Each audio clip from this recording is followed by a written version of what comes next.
Update Excel upload file. In the Excel upload file update section, we're going to understand how to update the Excel upload file as well as identify its key fields. The Summary tab. This is the tab we will be adding all the transportation details needed to generate a forwarding order in TM.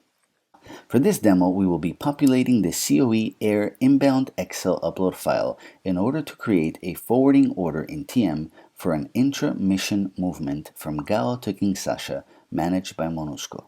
The unit field corresponds to the unit the COE belongs to.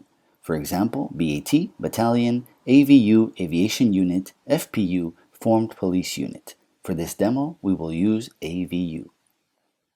The movement type is the field used to select between inter or intra-mission movements.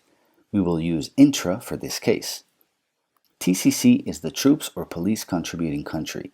For example, here we will use Nepal.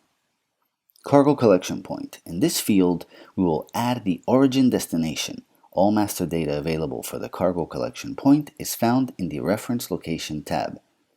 For this demo, we will use Gao. Estimated flights. These are the number of flights expected to carry out this shipment requirement. We will be using 1. Sending mission. This is the sending mission name, which is also known as the shipper field. We will add MONUSCO. Receiving mission. This is the receiving mission name, which is also known as the consignee field. Here we will add MONUSCO.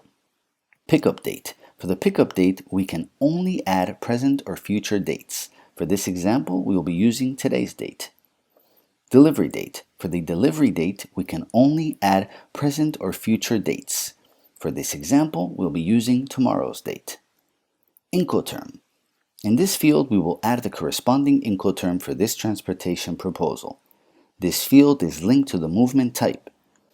For inter-mission movements, X works. If receiving mission, plans transportation. DAP, if sending mission, plans transportation. And for intra-mission movements, DAP is defaulted. We will be adding, in this example, DAP as it is an intra-mission movement. Final destination. This is the final destination location. All master data available for the final destination is found in the Reference Location tab. We will be using Kinshasa. The cargo fields, items, weight, value, area, volume, need to be filled as required for the respective shipment.